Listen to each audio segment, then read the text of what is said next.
10 a.m. on Sunday morning? I mean, isn't one of the things about being an atheist is that you get to sleep in on Sundays? It seems an inversion of values, but okay, we'll cope. Anyway, what I wanted to talk today about was about the evolution of creationism.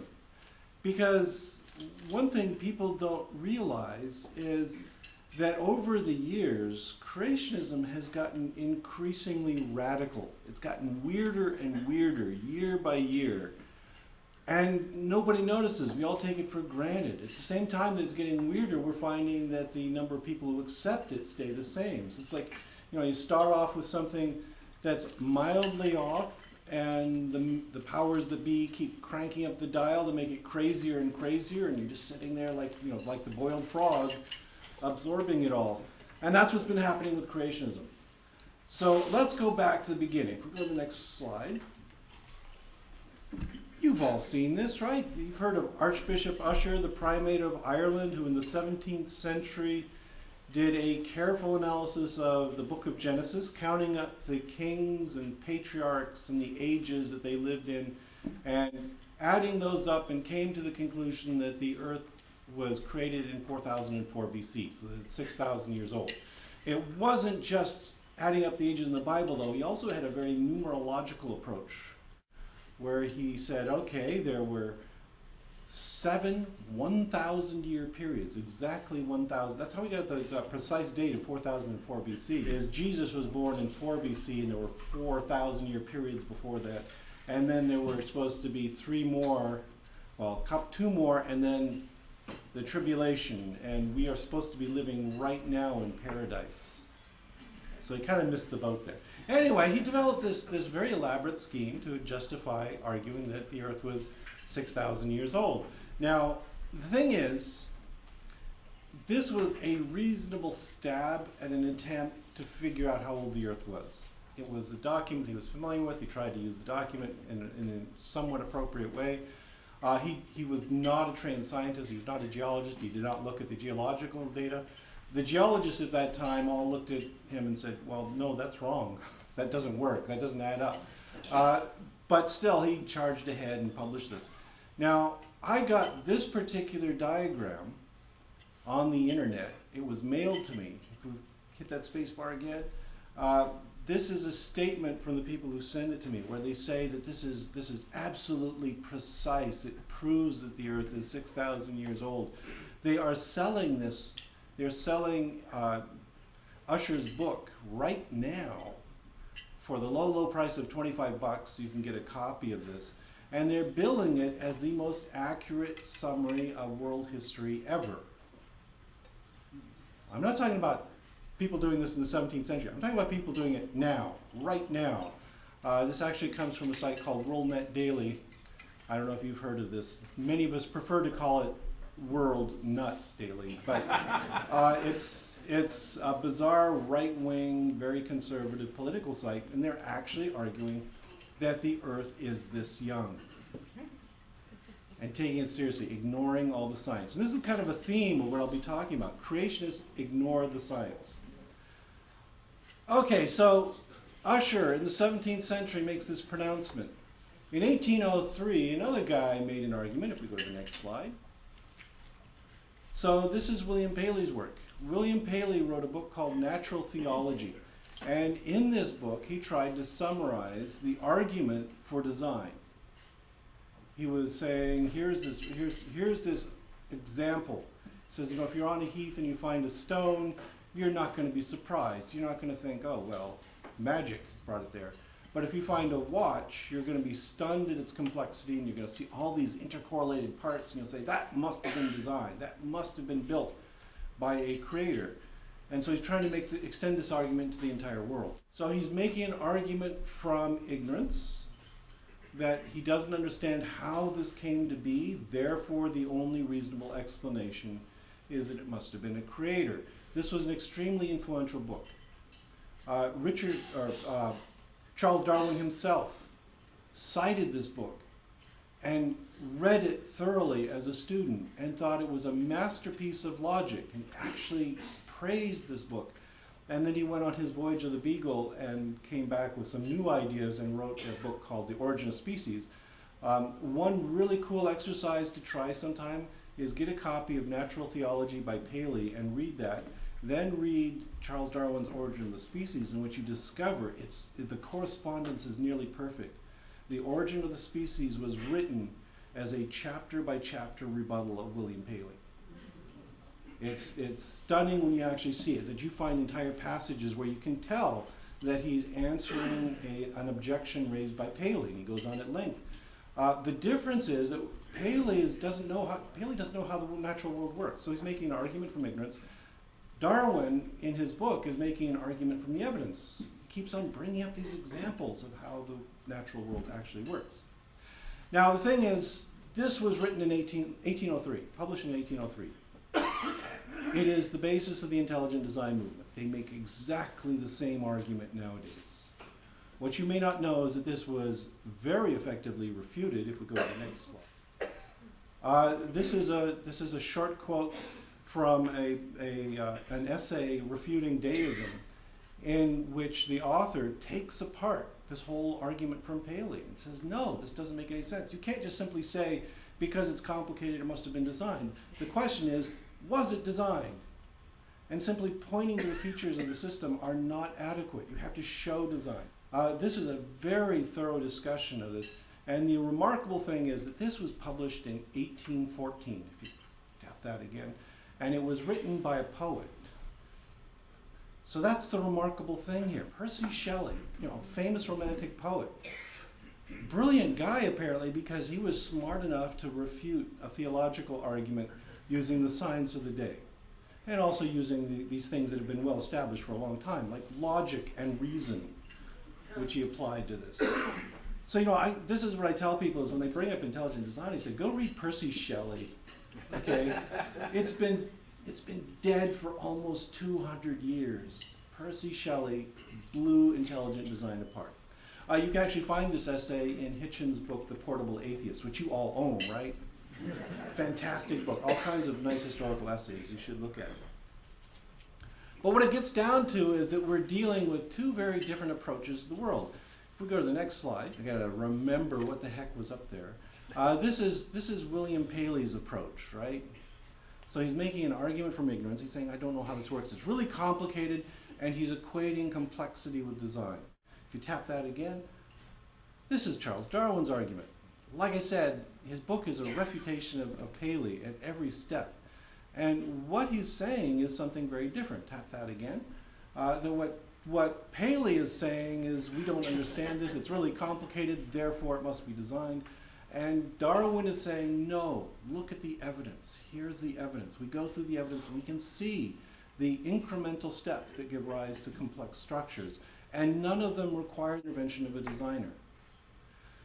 Particularly famous is Darwin's discussion of the evolution of the eye, where he goes through it step by step, and he says, okay, go out in the natural world, go down to the beach anywhere, and start sampling marine invertebrates, and what you find is every step in the evolution of the eye in a contemporary example. And they're all functional. You can see the transitions between them. The evolution of the eye is a clear-cut example of how this all happened. Okay, now what happened though? Like I say, Percy Shelley blows apart intelligent design in 1814. Charles Darwin publishes his book in 1859, takes Paley out to the woodshed and teaches him a good lesson. It's a very thorough discussion that the world's scientists were quickly convinced by Darwin's approach, because Darwin takes that evidential approach. He's saying, here's the actual physical evidence for this theory I propose. But the creationists have come roaring back. Okay, if we go to the next slide, I want to talk a little bit about the history of creationism here. This is a little timeline to illustrate the major events in creationism, the radicalization of creationism. And it starts in the last century. Early in the last century, there were a series of books published that were extremely influential. If you follow modern Christianity, you really should look up these two books. The first one is the Schofield Reference Bible. Who's heard of it? Anyone? Few of you have. Yeah, the Schofield Reference Bible, it's still a bestseller. It's still very popular. The Schofield Reference Bible was a King James Bible in which the authors also made annotations. They went through this book and they discussed current controversies. They pointed out proper accepted interpretations of the Bible. The entire Bible is annotated, so you get this and it's got the King James Version there and little notes on the side and on the bottom. It tells you what it all means. So clearly this is a powerful tool for their particular perspective. The Schofield Reference Bible the publication of that book marks the beginning of the evangelical Christian movement.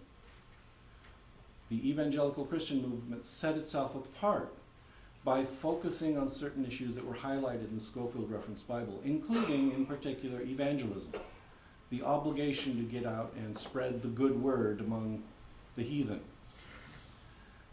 The other big one up there is the fundamentals. Now, who's heard of that one? Few of you have. Okay, yeah.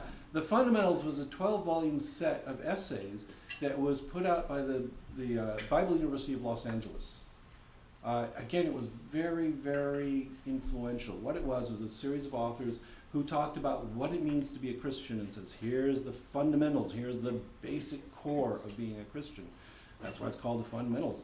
And it is also the founding document of modern fundamentalism. So here are these powerful, powerful arguments that are being made for a very rigid, very well-defined, very doctrinaire sort of Christianity. And you might be saying to yourself, well, then obviously that's where all this creationism comes from. And no, it wasn't. Both of those documents, when you look at them from the perspective of the scientist, are fairly liberal. I know, that's weird, right? You think Christianity, oh, that's raving right-wing loons. Oh, no.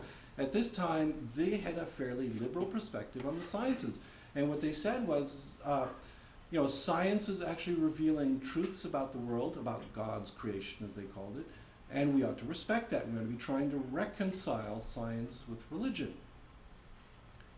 So that's going on at this time. Turn to the last century, 1910, 1920, thereabouts. There's a great struggle for the soul of Christianity, and part of it is evangelical Christianity, and part of it is fundamentalist Christianity. And they're working on this. They're trying to figure this out. And then a couple of things happen. One is, to step back a little bit, Ellen White, late 19th century. She's a Seventh-day Adventist, one of the Millerite sects.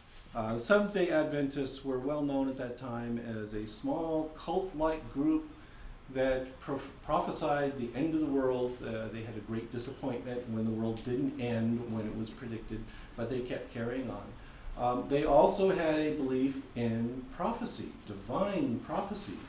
In fact, the leader of the movement was called a prophetess, Ellen White, mentioned up there on the chart. She was literally a prophetess because she claimed to have visions direct from God, in which she was transported out of her body to heaven and various other places and got the word straight from Jesus Christ himself about how everything happened. She, for instance, claimed to have visited Jesus, who took her on a time machine tour of the creation. And it was literally 6 days, 6 24-hour days. It happened exactly as it says in the book of Genesis. First book of Genesis. She didn't talk about the second book of Genesis, which is a different story. But anyway, so she's claiming this is literally true. This is absolutely true. Now, the thing is, what do you think all the other Christian groups said? They rejected her out of hand. They said, that's insane. That's crazy talk. We don't believe in modern day prophets. We don't believe that Ellen White actually has a direct line to Jesus. She's Looney Tunes, okay? That was the consensus. All of the evangelical Christians, the fundamentalist Christians, wanted nothing to do with this Seventh-day Adventist cult. They're just too weird. So they're kind of pushed off into a backwater.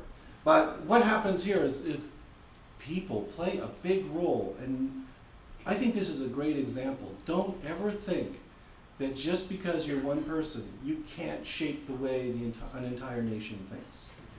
The person who shaped the way our nation thinks is George McCready Price, listed up there. He is a Seventh-day Adventist. He's a disciple of Ellen White's. He is also trained as a field geologist. So he's literally a real scientist, a geologist at that time. He's also at the same time deeply embedded in this cult. He's very closely tied to Ellen White. What happens is this is another thing you've got to do. It's important to be a charismatic person who strongly voices their opinion because you will influence the future. The other lesson from George McCready Price is live a long time. Okay? Don't die young. Living a long time gives you the opportunity to magnify your influence. And George McCready Price lived for a long time. He died in the 1960s, so he's going to hang in there for a good long while. And he is fighting the good fight. He is out there talking to Christians and telling them the truth of the origins. He's telling them where they really came from. And he says, the divine prophetess Ellen White told us this. We believe it. It's true. Which did not get a warm reception among the creationists. Except there was something else that happened. You notice on my timeline up there, there's another event, the Scopes trial, 1925. I know you've all heard of that one. You've seen the play or the movie, Inherit the Wind. It was a massive repudiation of creationism. The creationists actually won the court case, although it was overturned on a technicality. But they actually won the court case, but in the court of public opinion, they were devastated. They were rubes and yokels. People who believed in creationism, they're just stupid people who don't have any education at all, don't understand what's going on. It was, then people like Mencken making a mockery of ordinary rural people who had a religious belief. In the play or the movie, one of the highlights is when Darrow cross-examines William Jennings Bryan, and Bryan is up there on the witness stand and saying he doesn't believe that the Earth is really young. He doesn't have this young Earth belief. He's willing to accept what geology says. He's willing to compromise on the geological age of the Earth, and for this he is treated like an idiot. But that was the common attitude at that time. Most of the creationists of that time were struggling, trying to honestly reconcile their belief in the Bible and geology. That was their big issue, is bringing those two together. And for that, I hate to say this, but the approach of ridiculing the creationists didn't work. It backfired on us. Because what happened is the creationists stepped back out of the limelight. They weren't going to be noisily in the public anymore. And they had conventions and conferences where they talked about this problem. They wrestled with the problem, the reconciliation of the Bible and geology. And there, in their midst, was a man who was a trained geologist telling them the truth, George McCready Price. For 40 years, he's hammering the truth at them. Bible is literally true. The Earth is young. And he eventually had an effect. He wore them down. George McCready Price actually won this debate. There's another event that happens, it's listed up there. In 1961, it was the publication of the Genesis Flood by Whitcomb and Morris. If you are serious about understanding the creation mindset, you should look up a copy of this book and read it. It's the founding document of the modern creationist movement. And here's what it is. Whitcomb and Morris plagiarized. They stole every idea that George McCready Price had. They just ripped it off from him. And they stripped out the name George McCready Price. They stripped out the name Ellen White. They stripped out Seventh-day Adventism. They stripped out prophecy. And they said, no, this is science. It's a great big shell game. When you talk to creationists who are advocating a 6,000-year-old Earth, just tell them, oh, you endorse Seventh-day Adventist doctrine. Then you'll see their heads explode. It's lots of fun. Because they still regard Seventh-day Adventists as heretics and blasphemers, okay? But it's literally taken straight from Ellen White. Every word of this. The entire flood story, the Genesis flood story, is the basis of their geology. It's taken from George McCready Price, who was a devout Seventh-day Adventist. So there's been this amazing transformation. So this is the first big step into crazy town, right? So like I said, before 1961, sincere creationists were trying to reconcile Bible believing with science. After the Genesis flood, they said, screw it. We're going to invent our own science. And that's what they've been doing for so many years since. Now, if you go back to the turn of the last century and you ask, how did they figure this? How did they reconcile geology and the Bible? There's a couple of approaches they take. If we go to the next slide, this is called the gap theory. This is the theory that's endorsed in the Schofield Reference Bible. So if you ever see a copy of that and you look through the Schofield Reference Bible says the earth is really old, and geology says so. But they say simply that the Bible doesn't talk about that. That's not what the Bible cares about. We know, and you know, if anybody here were Christians, you're not Christians, right? No. If there were any Christians here, you'd say the same thing probably. If you're a liberal Christian, you'd say, no, the Bible isn't a science textbook. It's talking about relationships of humans and gods and things like this. This is their explanation. That if you go to Genesis 1, it says, in the beginning, God created the heavens and the earth, period, space, and then it goes on. And they say, oh, you know that period in space? That's significant. That's where the billions of years happen. That's the gap. That's the part where all this geology happens, and no. The Bible does not talk about that. The Bible only talks about humans, starting with the Garden of Eden. It just mentions that God created everything, then it takes a break. You know, maybe if there was a sequel, they could come up and discuss it. If you talk to some of the Christians who accept the gap theory, they've got all kinds of wild stories. All that stuff, that wild geology that was happening, things like the formation of the Grand Canyon, the formation of the Himalayas, they accept geological explanations in part, but they also say things like, well, that was the time, you've all heard this story, that was the time when God threw Satan out of heaven. And there were great battles on the face of the earth. So I've talked to some creationists who are just, they're a blast to talk to because they've got these elaborate fantasy scenarios of demons and Satan riding around on dinosaurs, fighting angels, blasting the earth with magic rays and blowing things up. And that's what made the earth the shape it is now. That's what raised the mountains and dug out the canyons. I think it's a much more interesting story than most creationists have. I think they ought to make a movie of this. Michael Bay would just eat it up. You know, things blowing up everywhere, and dinosaurs galloping about. It's a blockbuster story. But it's been rejected by most creationists. They refuse to accept this because they've fully drunk the Genesis flood Kool-Aid and say the earth is only 6,000 years old. By the way, let me mention that this slide and the next one that refute these creationist theories were not composed by scientists. Most scientists don't have any idea about this. They don't care. What you find is if you go to creationist sites that have a particular sectarian view, they spend a lot of time tearing each other apart. And you can actually find diagrams like this written by creationists to shoot down this other heretical version of creationism. Okay, the next slide is another really common explanation. That's the day-age theory. And you've probably heard this. I have had students tell me this one. They say there's no conflict between the Bible and science. The Bible's doing this in poetical, metaphorical language. A day isn't a day, it's a long period of time. It's God's day, which could be millions of years long. And they say then it all makes sense because the order of things that God says in the book of Genesis, just blow those up to millions of years and it all fits perfectly. I tell them, well, obviously you haven't read your Bible very carefully because when you look at the order of events in the book of Genesis, they make absolutely no sense. You know, things like fruit trees being created before the sun was formed. You know, I could imagine, all right, if it was just 24 hours, your fruit tree that you plant in the dark could cope. It could handle this. But if you expand that to millions of years, you've got a real problem. So the order is completely scrambled around. So again, this is from a creationist site debunking this. They want to say, well, that creationist story makes no sense. Therefore, you should believe my creationist story, which also makes no sense.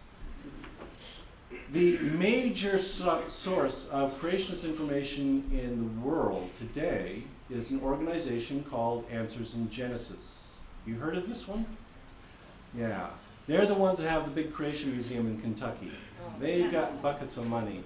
Answers in Genesis has this amazing website. If you go to answersingenesis.org, they have got money, so much money. I'm jealous. They have put together all kinds of materials there. They've got long refutations of everything in science, ineffective refutations, but they try. Most scary is that they have full lesson plans for public schools. I could put together amazing lectures on how silly evolution is just by pulling in PowerPoint slides from Answers in Genesis, and I'll show a few of them later on. It's an amazing resource of nonsense, all formatted and ready to go for teachers who want to teach this stuff in schools. And there have been court cases where we found a few teachers who actually use Answers in Genesis materials in public schools. It's not good. Answers in Genesis has a very, very strict definition of what constitutes truth. We'll go to the next slide. This is a cartoon from the AIG website where they make it very clear, and if you go through the Creation Museum, you also see this in great big slogans on the walls. Millions of years is the devil's work. If you use the phrase millions of years, you are actively fighting against God, because the earth is only 6,000 years old, so if millions of years haven't happened, that's all a fiction. There is a tremendous amount of material in the site where they actually repudiate any conception of an old earth. It's got to be 6,000 to 10,000 years old or nothing. Anything else, you're violating God's word. Their enemy, surprisingly, well, kind of disappointingly actually, their enemy isn't atheists like me. They're not pissed off at atheists at all. We are off their radar. They don't care about us. The enemy of creationists are liberal Christians. You find this all over their website. You find this all over the museum. There are no displays talking about how evil atheists are, but they have multiple huge displays in the Creation Museum talking about how evil those liberal Christians with their day-age theory or their gap theory are. So that's to put us all in perspective here. We're oddballs they're ignoring. The big fight is between these modern fundamentalists and liberal Christianity. That's where they see the battle being waged. Okay, but of course, obviously, it's all fake. If you go to the next little cartoon there, obviously, right, the Bible story is true, the Garden of Eden is true, Adam and Eve is true, all that stuff about dinosaurs, that was just to fool us all. Now, this has consequences. It has big consequences. We see this over and over again when we look at the state of science education in this country. So if you go to the next slide, these are some stats from a survey. Just look at the blue bars for a moment. The blue bars are the percent of respondents who answered these questions. And the three questions are, the first one is, do you believe that evolution occurred, that it was unguided, that it was required only natural processes? And I'm too far away from, what is it? It's like 13%, 15% say yes to that. That's the correct answer, by the way. If you look at evolutionary biology, there is no God in any of our equations. He just doesn't come up. We've got nice mathematics, we've got nice observation to explain what's been happening for the last 4 billion years, and nowhere in those does Jesus make an appearance.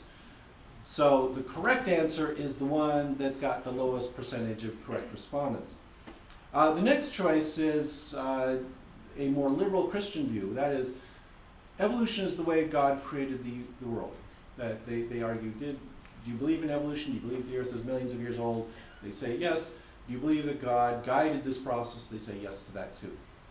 Which completely invalidates their answer, because no, God did not guide this. There's no evidence of a God guiding this. And then the scary one, the tallest blue bar there, is the percentage of respondents who say God created the earth in the last 6,000 years. And as you can see there, it's almost 50% of the country do this. So about half of our country is flat out crazy creationist, believing the Ken Ham Answers in Genesis story, that the earth was created 6,000 years ago in precisely 6 days. which is kind of creepy. All I would say, in some ways even scarier though, is the red bars. Those are just the high school teachers. They actually surveyed high school science teachers. And more of them get the correct answer, but notice that there's a lot of them who believe in the liberal Christian view that God guided things.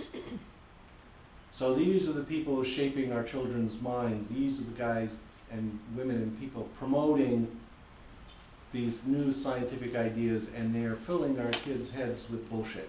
Sorry. It's just the way it's working right now. Now the next slide is also kind of revealing. So what this is another survey that was done where they asked general science questions. So we're asking, do you really understand science? And so there's a set of questions up there where they ask, basic questions in science, like how long does it take the Earth to orbit the sun? And the correct answer is 1 year. You should know this, right? Look how many don't. Isn't that scary? They don't know this basic fact. My favorite though is that the last one in that top set where they say, okay, something like almost 50% believe that regular tomatoes don't have genes, but genetically modified ones do. Think about the level of ignorance there. This is a complete absence of basic knowledge about biology, and that's half of our population. And these numbers correlate really well to creationism. Now, it's not a flawless correlation, but yeah, if you are a creationist, this tends to be your level of understanding of science knowledge.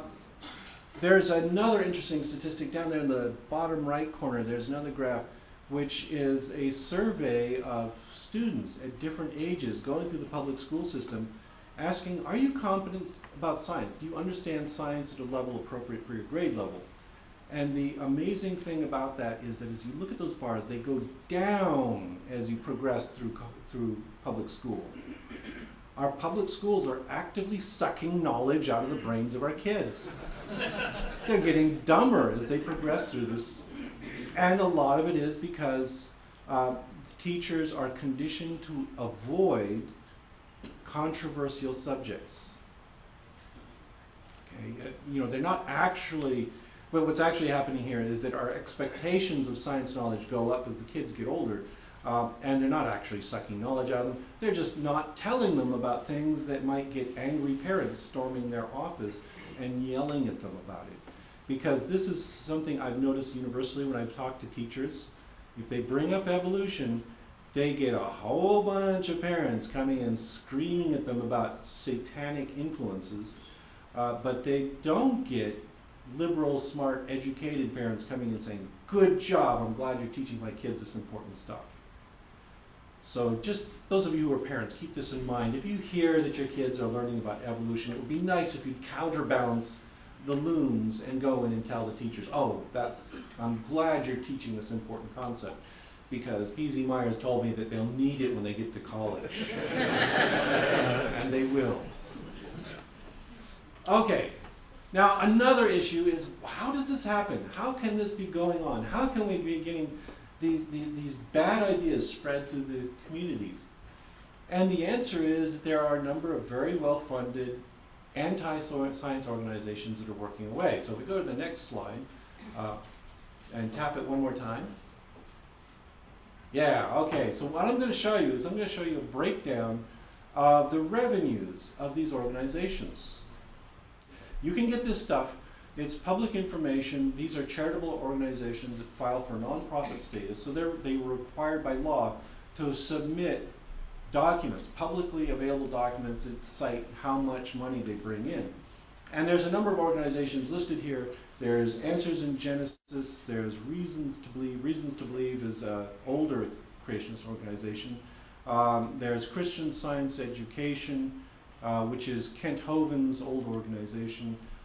There's also, the Discovery Institute, so a number of organizations here. And then at the very end, I put our one sole organization fighting these groups, the National Center for Science Education. So if you tap that again, you'll see what their numbers look like. Oh, isn't that amazing? Answers in Genesis brings in something like $23 million a year. $23 million in revenue every year pouring into Answers in Genesis.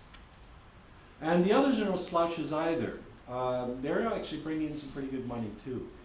We're talking millions of dollars going into these organizations to sponsor miseducation. The Discovery Institute is in there. The Discovery Institute brings in about $6 million a year, but I got to mention that's probably not an accurate reflection. The Discovery Institute is an interesting little right-wing think tank that actually dabbles in a lot of areas, and most of their money is coming in for some work their institute does on, for instance, analysis of traffic patterns in the Pacific Northwest. They actually get money from Microsoft Foundation. Because if any of you have been to Seattle, I grew up there, it's a traffic nightmare because everything's funneled into this north-south corridor, and man, it's horrible. And so Microsoft is aware of this, so they're paying money out to people, say, try and fix these traffic problems. And that's where the Discovery Institute gets most of their money. And a little bit of it comes in for the creationism stuff. And that's on the wane because Discovery Institute, as I'll tell you a little bit later, has been thoroughly discredited. It's an embarrassment, and very few people actually support it anymore. Most people are pushing money at Answers in Genesis, which gets tremendous donations. Now you might be asking yourself, all right, well, what about the NCSE? They must be fighting back with a mighty budget. Tap that again, and there's NCSE. Oh man, isn't that sad? All that money going into these creationist organizations, we have one group, that's actively working to combat creationism in this country as an official entity, and that's the National Center for Science and Education. Their budget is pitiful. So every talk I give nowadays, I tell people, you ought to sign up for NCSE. It's $30 a year. Come on. You get to be a member of this. They send you a newsletter. It's a good thing. And all that money goes directly to combating creationism. So I tell everybody, sign up for this thing because it's a good cause. And I would really like to see that bar inch up just a little bit farther. You know, it'd be kind of nice if it was competitive with even CSE, whatever. But it's struggling. So it's a good cause. You should be fighting for it. And it's also a reflection of our priorities as a country, is that we are throwing so much money at religious organizations, science organizations, not so much. Okay, so what are these organizations teaching? Let's talk about Answers in Genesis. Answers in Genesis, like I said, has a marvelous collection of resources. Really, you can browse their website, and they provide so much stuff. If any of you are teachers, go ahead, look. They've got lesson plans, they've got curricula, they've got PowerPoint slides, they got all kinds of stuff you can use. You'll be impressed. You'll wish some science organization somewhere would do this kind of favor for you. But for instance, they have an explanation of the creation explanation for the existence of mankind, and it's all in one slide. The next one. There you go. There's a complete story. That's it. Really, that's sufficient. Once you memorize this, you have memorized the entirety of the data present in the creation science community, which my students are kind of envious of. Here I am. I told them this week. I've told you all about the Krebs cycle and oxidative phosphorylation. Memorize these 50 enzymes and their reactions and control points. If I were teaching creation science, we could be done in an hour. Really. So this is their view of creation. They also have a useful resource for those of us who teach evolution. I actually use this next slide in my talks if you go there. This is their summary of evolution. That's the whole story of evolution, viewed through the eyes of Answers in Genesis. It's just a bunch of things fighting. Notice there's dinosaurs battling down. There's amoeba battling with one another. There's Fred Flintstone and Barney Rubble battling it out up there. And what is the pinnacle of evolution? Well, it's a criminal robbing and shooting people.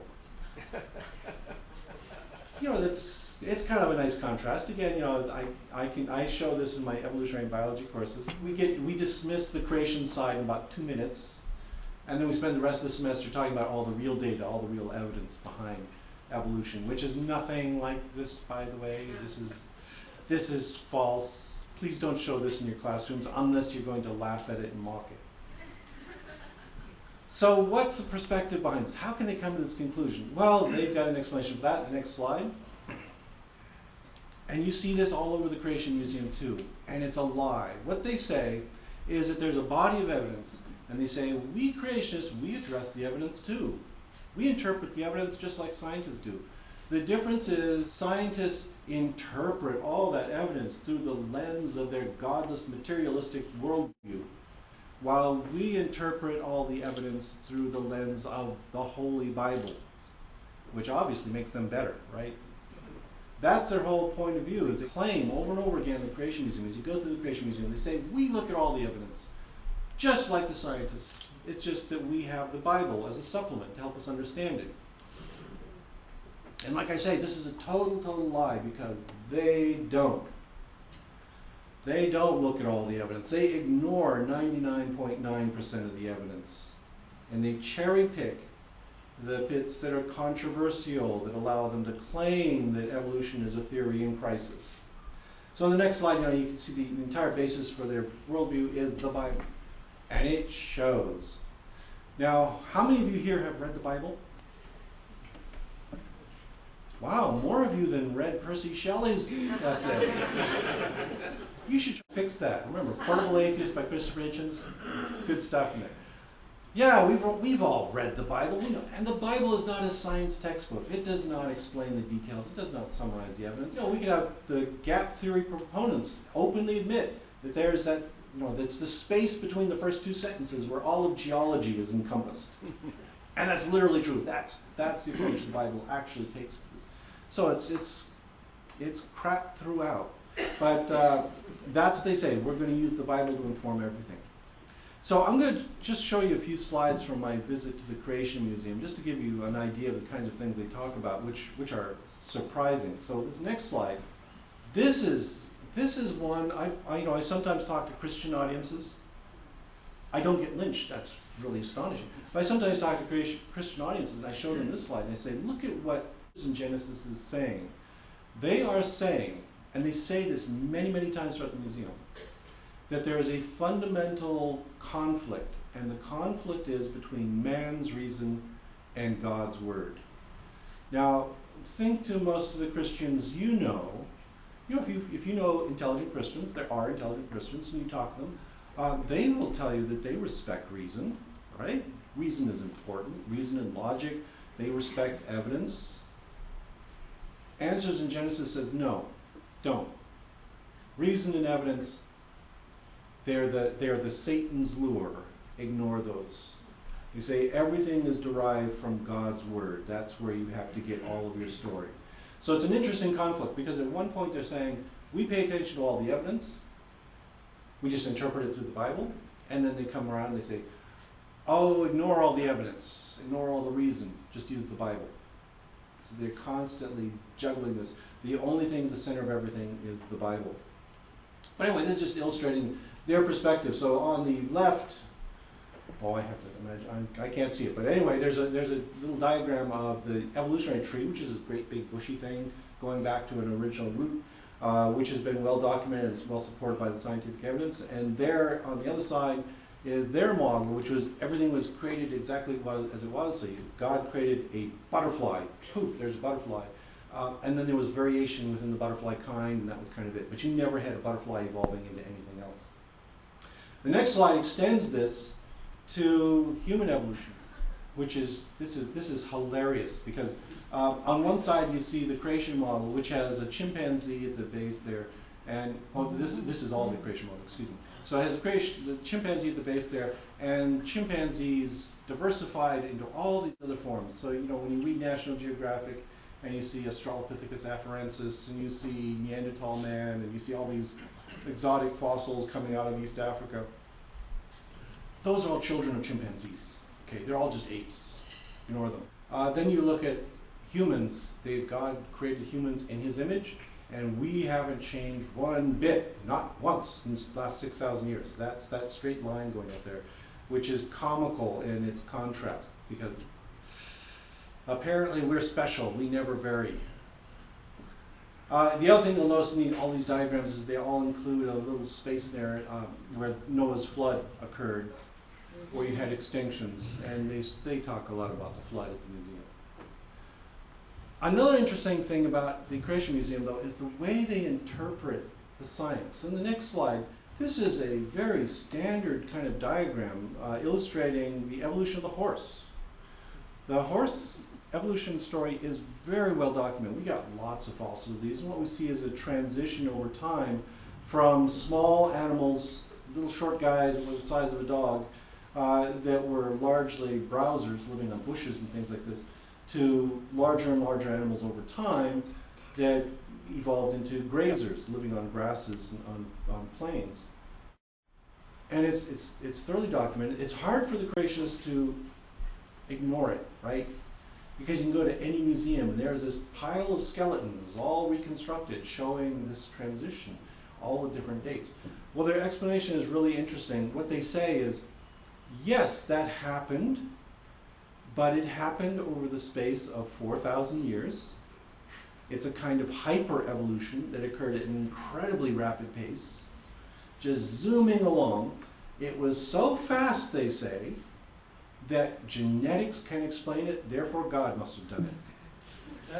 So they are taking the physical evidence, ignoring the fact of the ages. I mean, this stuff is occurring over 50 million years, not 4,000 years. They ignore a big chunk of the evidence to make this claim that, oh, this scientific evidence actually supports the existence of a deity. Total nonsense. I've also shown this slide to scientific meetings where we discuss this stuff, and they're always impressed because this is hyper-evolution. You know, they usually think, oh, the creationists just deny evolution altogether. No, when it suits them, they will take a cartoon version of evolution and make it so super powerful that even evolutionary biologists are stunned at what they've said. Okay, next slide. I want to show, this is the kinds of misinformation that they show. This is a cartoon from an Australian artist, Answers in Genesis plugs it. It's a long, long series of cartoons illustrating how stupid evolution is. And I just want you to look at this one example from this. This is the claim that genetics can't create anything new. All it can do is juggle around existing variation.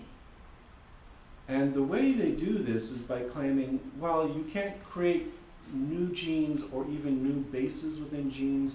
All you can do is juggle them around. Now, the amusing thing is if you look at that top chart where they're illustrating the number of combinations of 4 things taken 4 at a time, they can't even do the math right. No, that's not the right answer. It's not 12. In this very specific case, it would be 16. But no, they can't even get that basic thing right. But they use this to claim that there's been no addition of new information over time. In fact, what they claim is the opposite. Hit the next slide. They claim that all you've got is corruption and decay.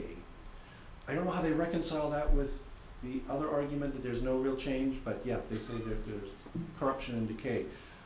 And what they don't realize is that their examples are all beautiful examples of where we've had additional information. So for instance, when they talk about salamanders losing their limbs, you know, if you were a critical thinker, you'd ask, well, where did salamanders get their limbs the first time? We've got these examples, these well-known examples, so we know that if salamanders lost their limbs, we've got to ask, where did they come from in the first place? And we've got very thorough documentation of the origin of limbs in tetrapods. They mention blind cavefish. Blind cavefish are a beautiful example. What these are, there's these Mexican fish there where you can find a related species on the surface. It's got beautiful eyes. You go into the caves and you find these albino fish with their eyes completely gone. When we've analyzed those, what we discover is that the blind cavefish actually have turned on extra genes. They haven't lost a function, they've actually suppressed a function by switching on some new genes that actually turn them off, which is kind of cool. Now the other thing that the Answers in Genesis is very concerned about is social issues. And they're pretty convinced that all of you people out there are agents of Satan. You're all doing evil things. So in the next slide, what you see is their illustration of the modern situation. Can you see that millions of years theme? If you say millions of years, you're anti-God. If you admit that the earth is older than 6,000 years old, you are anti-Christian. And that is the source of all kinds of evils, like abortion and homosexuality somehow. Yes, evolution turns you gay. So they've got all these things that they pin directly on this foundation of believing that the earth is millions of years old, because that means you're denying the Bible. And there they illustrate the current Christian church, and they say it's just kind of floundering. They're aiming poorly. They're not doing a good job. That what they have to do is their solution is next. Apparently Christians need to aim their cannons better. And what they got to do is start knocking out the foundations of science. So this is really their long-term goal, is they focus on that millions of years theme because they think if they can disprove that, then the whole edifice goes falling down. It's all crumbling away, and they can move on to teaching the word of Jesus Christ. So here I am, evolutionary biologist. It's nice to know I'm the guy right there responsible for homosexuality and abortion and everything. It's such a sense of power. Okay, the next slide. We're wrapping this up pretty quick here. Yes, we're going to talk about intelligent design, because you got to know about intelligent design. Intelligent design is out there. Intelligent design is this new theory that claims to be entirely scientific. It's based entirely, they claim, on secular evidence, which is it's a total lie. It's not.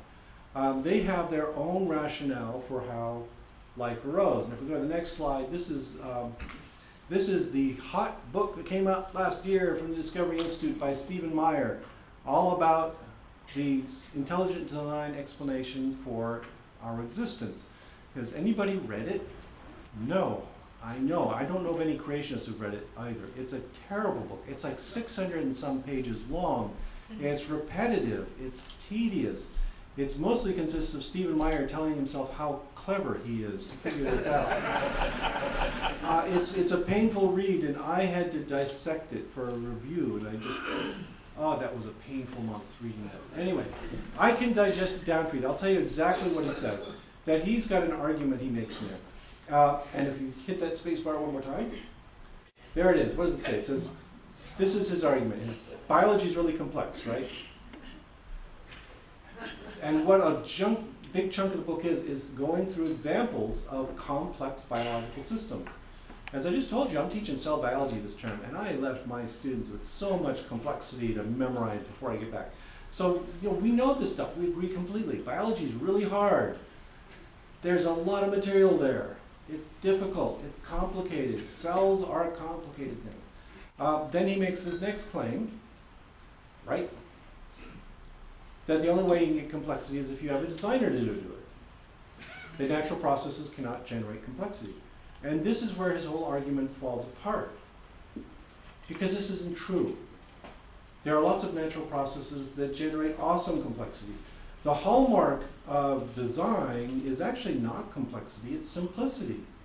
A good engineer, when they sit down and design something, will do their best to optimize it, to strip out redundancies, to make it flow smoothly, to make it do it with a minimum of parts. The truth of biology is exactly the opposite. When you study biology, you discover it's like, oh, whatever built this just sort of added another clunky bit onto it to make it work. It's a whole series of patches, which is how evolution works. And of course, then from this, he concludes next that therefore biology is designed. Makes sense. It makes sense, right, if you accept that second premise, which is totally false. That's his entire book. He goes on and on about this stuff, documenting this stuff. I went looking through his book to see how he shows that this complexity can only arise by design. And the next page, I've got some quotes there. It's proof by assertion. He keeps saying this thing. He keeps using this phrase, specified complexity. He says, specified complexity. The only way you can get this is by a designer's actions. And, when you read this book for a while, you start thinking, well, what the heck is specified complexity? It's not ordinary complexity, it's specified complexity. And you'd think this is kind of fundamental to the book. And I searched through this book, and nowhere does he have a definition of it. Although if you go to the next slide, I think maybe I've got a definition. There's his definition. Look at that. It is perfectly circular. It doesn't tell you anything at all. It doesn't tell you how to measure anything. It's useless. I've talked to a number of information theorists. This is an actual discipline. You know, it's a mathematical and engineering discipline. It's out there. And they have very precise definitions of information. They have units of measurement. They have ways of measuring it, or at least assessing it. They don't. They just throw on this term. And it sounds sciencey, and this is what they often do, is they just try to look sciencey. They really don't have a good definition for it. So if you hit that spacebar again, this is an answer from an information theorist, Jeff Shallett at the University of Waterloo, who really knows this stuff. And he says, no, what we really should call it is creationist information. And that means no information at all. They're just making it up as they go along. But they keep pushing this. Now, the Discovery Institute recently did me a great favor in that on their website, they proudly announced that they had compiled a list of all the peer-reviewed papers on intelligent design in the last, I think it was almost 30 years. So they had the full list. This was produced not by me, but by the Discovery Institute, where they had gone out, looked through all the literature, and found all the papers that discuss intelligent design. And they gave a list, which is in the next slide. You won't be able to read it because it's very tiny text, but there is the complete list of everything produced in the last 30 years on intelligent design creationism. There's something like 72, 73 references up there, which is, well, I would almost say impressive, except that I laughed too hard. This is the complete list, authored by the Discovery Institute themselves.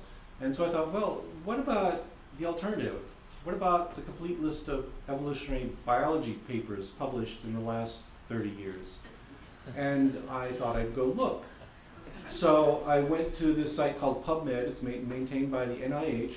It's a partial list. It focuses on biomedical applications and things like that. So it doesn't have the full cited literature on evolutionary biology, but it's a pretty good approximation. It's got a large number. And I said, okay, just give me a list of all the papers published on evolutionary biology. And if we go to the next slide, that should be it. Yeah, okay. Now you notice I've got the same number. I've got 72 or 73 papers up there. It turns out, if you press that space one more time, that's the total output for 2 weeks on the evolutionary biology community. Sort of puts them in perspective, doesn't it? That most of that, here they've been straining for 30 years. They've been claiming to be doing all this great science, and they haven't. Now further, you can start looking at these papers a little more carefully. So I did that. So if you go to the next slide, this is back to that list of Discovery Institute papers.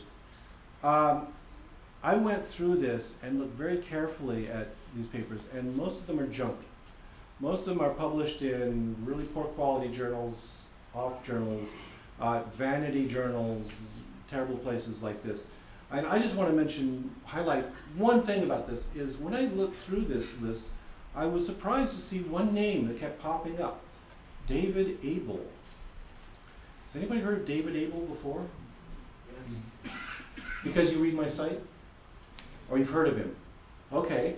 David Abel is, he is the author of 17% of the papers in that list. Kind of an influential guy, so it's really peculiar that nobody I talked to had ever heard of him. He's a mystery. So we went digging, and if you go to the next slide, the paper conveniently told me where he worked. Now look at that title. I can't even remember the title. Let me go. So this is his paper, and notice where he works. He works at the Department of Proto-Biocybernetics and Proto-Biosemiotics at the Origin of Life Science Foundation in Greenbelt, Maryland.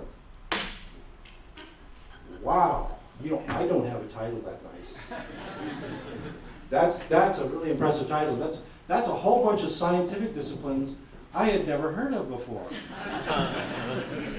That was kind of peculiar right there. And remember, this is the guy who's authoring 17% of the intelligent design papers in literature. And I posted this on my blog, and I said, wow, I wonder where this place is. There must be some magnificent private foundation that's built an elaborate research institution in Greenville, Maryland. So some friends of mine went driving by and took a picture at that address. If you go to the next slide, there it is.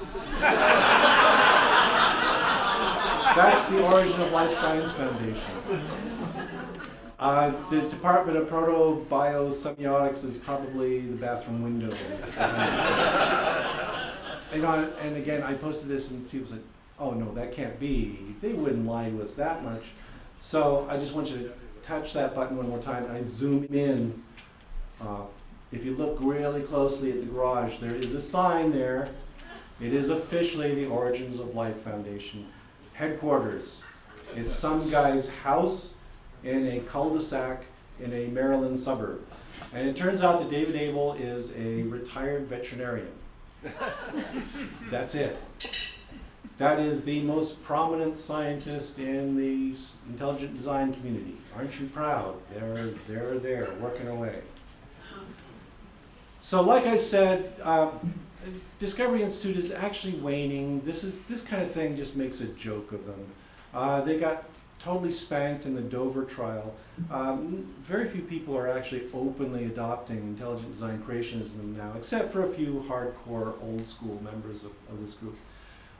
The primary organization is still Answers in Genesis. They're still pushing that young earth creationist message. So the next slide is a photograph I took from Morris, Minnesota. There's a funny thing about me living in this little backwater town of rural Minnesota. Every year, these creationist organizations send one of their representatives to engage me in battle. You know, I always picture these westerns, right? I'm the sheriff in town, and the gunslinger comes in, and they think they're going to take me down finally, I think. Anyway, this is Terry Mortensen, he's from Answers in Genesis. He's a fairly big name in the creationist world, and there he is. He's actually come to our little town to deliver a series of lectures on evolution and creationism, which were terrible. I mean, just right there, you can see his definition of science is crap. This is the kind of stuff he was promoting. Now, the fun thing is, I have this reputation as the bad guy in town, the evil evolutionist. And it's actually kind of funny when we have these events in a church and everyone's all excited about this creation's coming to town, and then I walk into the church and again, it's like the sheriff walking into the saloon, the place goes silent. And they all look at me like they're expecting me to erupt, and blow things up. And this happens so many times that the minister will come rushing up to me and says, "You're not going to cause trouble, are you?" I never do. I'm polite, okay? I get a seat usually in the front row, and I listen and I take notes, and I ridicule them on the blog. That's how I do things. But anyway, when these events happen, the other thing I do is I encourage my students to go. And I think this is a good approach, and we have to be doing this more. More of you who are educators, encourage your students to go to these events when they happen in your town, because something really fun happens.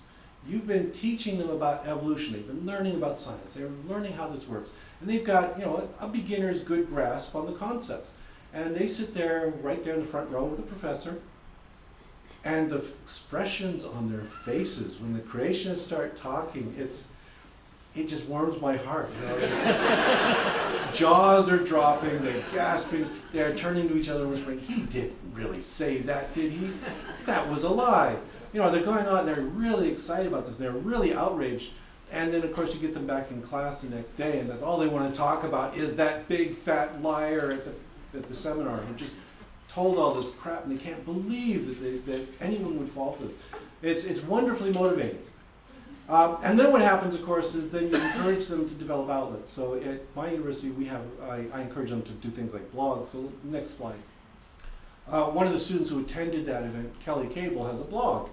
And he wrote up Terry Mortensen's talk and he dissected step by step every omission, every failure, every lie that he told.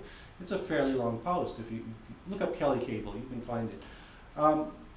This is right now the #3 hit for searches for Terry Mortensen on Google. That's useful. Because these guys have had their way so long. They're used to just getting all this free publicity and people praising them. And when somebody is critical of their ideas, it gets attention. It's a powerful tool to make this stuff known. So now anybody who looks up Terry Mortensen and starts thinking they're going to go through the list of things he's going to find is going to get a rude shock when they get Kelly Cable's post, and he tears them apart step by step on everything he ever said. The other great thing that happened is these students, they're so outraged. How can this person come to town and lie to everybody? You know, they're ferocious about this. That, you know, these are educated students who value truth. And here's this guy lying to them. So one of the things they did last year, and they're going to be doing it again this year, is they organized a conference. My students organized a science conference in Morris, Minnesota. Think about that. Now, there's education, right? So the next slide is just that was our promotional flyer. You know, they got some big names in. They brought in Neil Shubin. They brought in some people from the Twin Cities. They brought me because I just happened to be hanging around. They had the Midwest Science of Origins Conference, and they promoted it in town, and they said, okay, here in the newspaper, they tell people, come see this. You know, you heard Terry Mortensen last year, come hear what real scientists say about evolution. And all of the talks were focused not on bashing Christianity, but on explaining carefully exactly what the evidence for evolution is. And it was a wonder. We had a couple hundred people from town show up. You know, nobody except people who live in Morris go to Morris, because we're nowhere.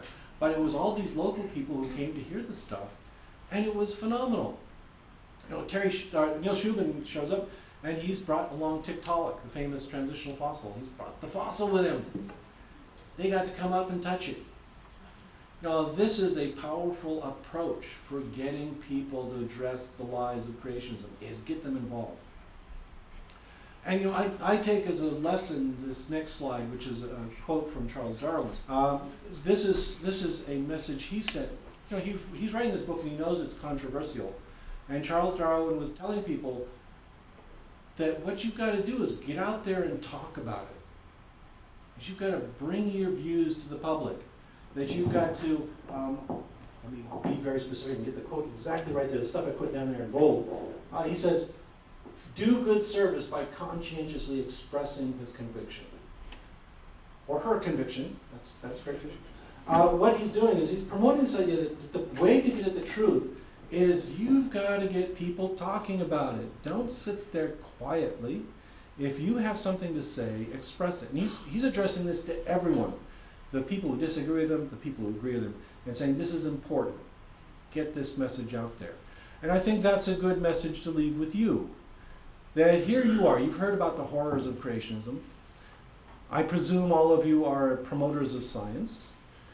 The thing you have to do next is not sit here in this nice room and enjoy your coffee, but you've got to start talking to people, come out about this stuff, conscientiously express your convictions to the public at large, and get the word out there, get the debates going, get the arguments going out there, because we win arguments because we're right.